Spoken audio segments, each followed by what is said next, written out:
Doctor BR Ambedkar Konaseema జిల్లా కొత్తపేట నియోజకవర్గ పరిధిలో మండల కేంద్రమైన ఆలమూరు మండల ప్రజాపరిషత్ కార్యాలయం నందు 2025-26 సంవత్సరపు సవరణ బడ్జెట్ 2026-27 సంవత్సరం అంచనా బడ్జెట్ ఆమోదించారు. మండల ప్రజాపరిషత్ అధ్యక్షులు తోరాట్ లక్ష్మణరావు అధ్యక్షతన మండల ప్రజాపరిషత్ అధికారి రాజు, తహసీల్దార్ ప్రకాష్ బాబు, సహాయ వ్యవసాయ సంచాలకులు సిహెచ్కేవి చౌదరి నేతృత్వంలో సమావేశం నిర్వహించారు. ముందుగా ఏవో ప్రకాష్ బాబు బడ్జెట్ వివరాలను సభ్యులకు తెలియపరిచి ఆమోదాన్ని ఆహ్వానించారు. సమావేశంలో సభ్యులు ఆమోదాన్ని తెలియజేశారు.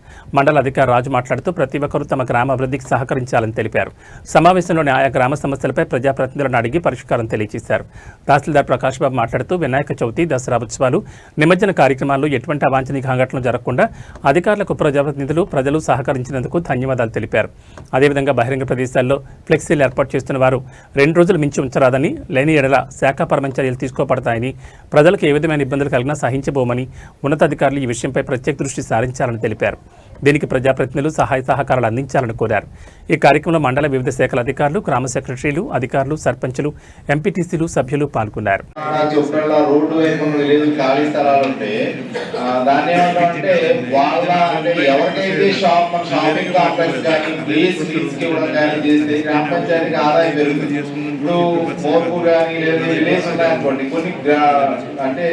ఇంటీరియర్ విలేజెస్ ఉంటే కొద్దిగా కష్టం ఉండదు, కానీ మనకి రోడ్డు ప్రక్కన విలేజెస్ లో చిన్న రేకుల షెడ్ మనం వేసినా సరే దానికి రెంట్ వస్తుంది.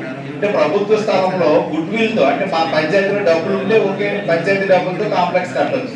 పంచాయతీ నిర్మాణం చేసి ఆ షాపులు ఎవరైతే లీజు తీసుకుంటారో వాళ్ళ దగ్గరే అమౌంట్, వాళ్ళ అమౌంట్ తోనే మనం కట్టి వాళ్ళకి కొన్ని రోజుల పాటు లీజ్ కి ఫ్రీగా ఇస్తాం. తర్వాత లీజ్ కంప్లీట్ అయిపోయిన వెంటనే మన పంచాయతీ వాళ్ళు హ్యాండ్ ఓవర్ చేసుకొని ఆదాయం పంచాయతీకి వస్తుంది. అలాంటి ఏమంటే మీరు ఒకసారి ఆలోచన చేయాల్సిందిగా తెలియజేస్తున్నాం.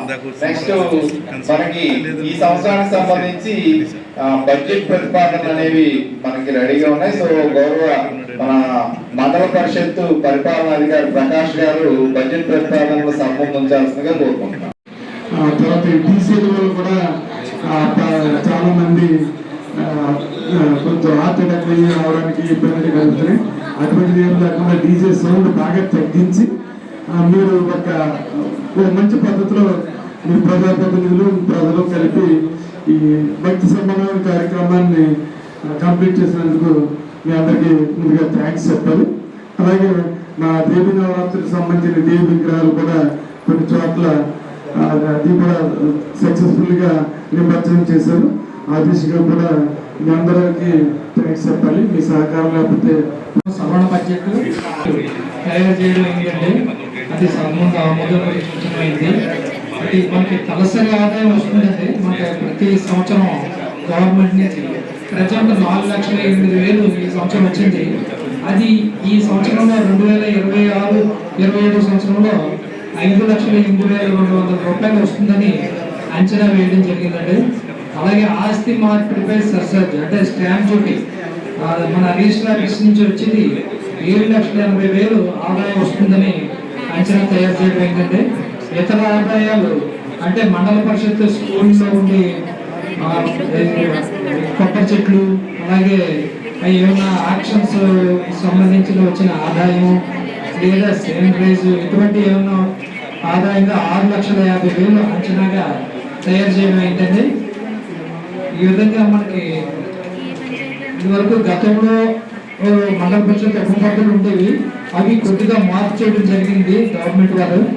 మండల పరిషత్ భవనాలు, రహదారులు మరమ్మతులకి 23%, స్త్రీ మరియు శిశు సేవలు సర్చార్జీగా 7,80,000, సొంత వనరుల ద్వారా 6,50,000 వెలిసి 19,38,200 రూపాయలు ఆదాయంగా వస్తుందని, దానికి సంబంధించి మన 23% పనులకి 4,45,786, 15% ఎస్సీ కులాల సంక్షేమానికి 2,90,730, 15% స్త్రీ మరియు శిశు సంక్షేమానికి 2,90,730, 12% మంచినీటి పనులు, వేసవి ఎద్దడి సమయంలో మంచినీటి సరఫరాకి 2,32,584, 6% షెడ్యూల్ జాల సంక్షేమానికి 1,16,292, 4% విరాళాలు, కోర్టు ఖర్చులు, తీర్థాలు నిర్వహణ నిమిత్తం 15% కార్యాలయ నిర్వహణ నిమిత్తం 2,90,730 రూపాయలు,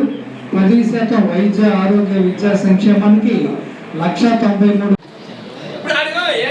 ఆల్మూరు పాయింట్ లేదు, నాకు రావులపాలెం తీసుకోమనండి, నాకు మెనపట్టి టికెట్ 50 రూపాయలు తీసుకోమనండి. అది ఏమంటాడంటే మళ్ళీ ఇంకోటి కూడా సార్ నేను చెప్తున్నాను, ఇది చాలా సీరియస్గా చెప్తున్నాను సార్, కాకినాడలోనే నేను బస్సు ఎక్కడని చెప్తా ఆల్మూరు ఆపన్నాడండి. నేను రావులపాలెం టికెట్ తీసుకోమన్నానండి. మరి ఇది ఎంత దారుణం సార్ ఇది. ఇప్పుడు మహిళలు ఉంటారు రాత్రులు రావాలి 6 గంటలకి 7 గంటలకు ఎక్స్ప్రెస్ ఉంటుంది, నేను ఎక్కి రామంటాను, ఎక్కించుకోవట్లేదు, ఎక్కిన తర్వాత బస్సు తీసుకోమంటాడండి. రావులపాలెం టికెట్ తీసుకోవచ్చు కదా.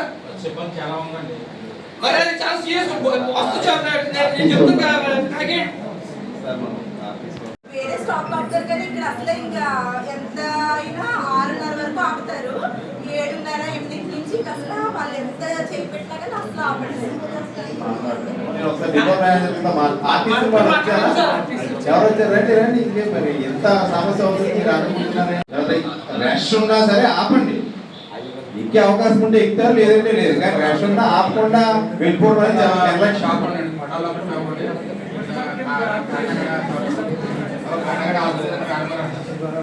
పిల్లలండి పెద్దవాళ్ళు ఎలా ఉన్నా సరే పిల్లలు చాలా ఇబ్బంది కాబట్టి ఆల్మూరు నుంచి రావులపాలెం వెళ్ళి రావులపాలెం కాకినాడ వెళ్ళాల్సి వస్తున్నాడు.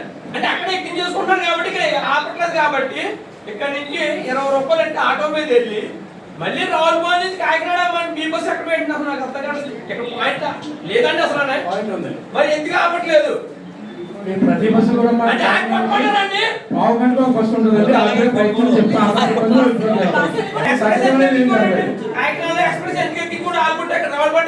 ఆల్మోస్ట్ స్టేజ్ ఉంటుంది సార్, ఎక్కించుకోవాలి